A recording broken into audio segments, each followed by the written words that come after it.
Jika kamu pernah mendengar quotes berkata orang yang menyerah tidak akan menang dan pemenang tidak pernah menyerah, itu tidak sepenuhnya benar. Kenapa? Biarkan saya jelaskan. Saya belajar dari buku berjudul The Deep yang ditulis oleh Seth Godin.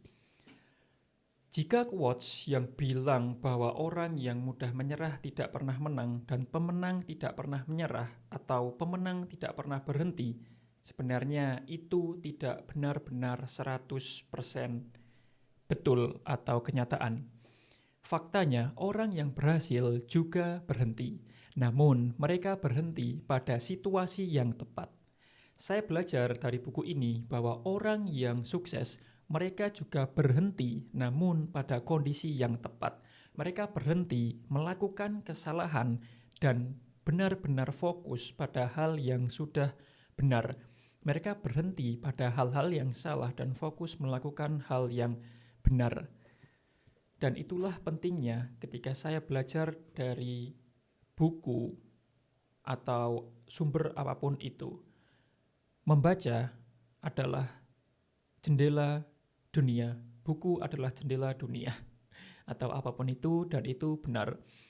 Ketika saya membaca, saya akan mendapatkan sebuah knowledge atau pengetahuan baru, dan itulah mengapa kedepannya saya sudah memiliki beberapa wishlist untuk menambahkan koleksi buku saya. Saya sangat tertarik mengenai buku yang membahas mengenai self-development, komunikasi, digital, bisnis, kreatif, dan lain sebagainya.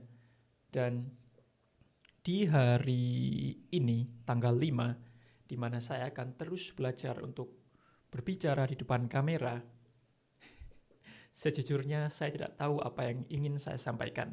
Sekali lagi, channel ini atau video ini adalah video tanpa skrip. Saya tidak bertujuan untuk mendapatkan banyak views, banyak likes, banyak komentar, banyak subscriber. Tidak, itu bukan tujuan saya.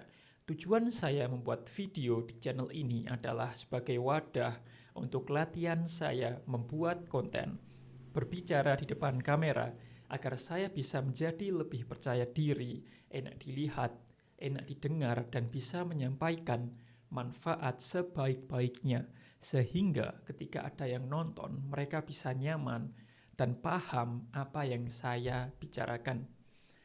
Dan saya juga harus belajar untuk menyusun sebuah konten yang menarik. Kenapa? Karena percuma saja saya membuat konten yang bermanfaat tetapi tidak menarik.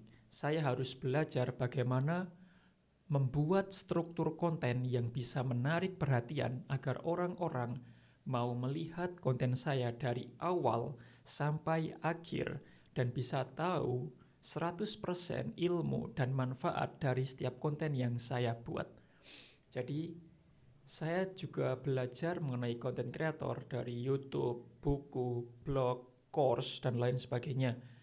Dan poin utama yang saya tangkap ketika membuat konten di YouTube khususnya atau video panjang, saya harus benar-benar membuat awalan atau intro video semenarik mungkin. Jika kamu sadar ketika kamu melihat video, awal videonya pasti menggunakan sebuah hook atau sesuatu yang menarik perhatian agar kamu mau melihat awalan tersebut dan mau melihat video sampai akhir.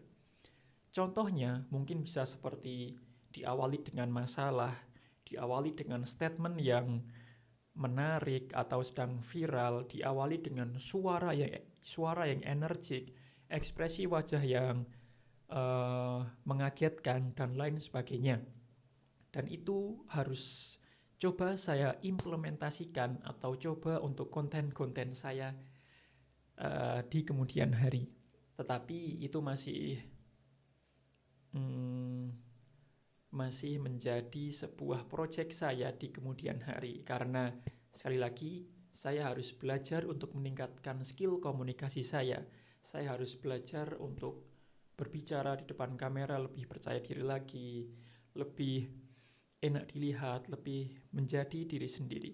Dan saya juga belajar dari konten kreator luar negeri yang bernama Daya. Dia terlihat, ketika saya melihat dia berbicara di depan kamera, dia terlihat seperti nyantai, asik, dan juga sangat menarik ketika melihat kontennya.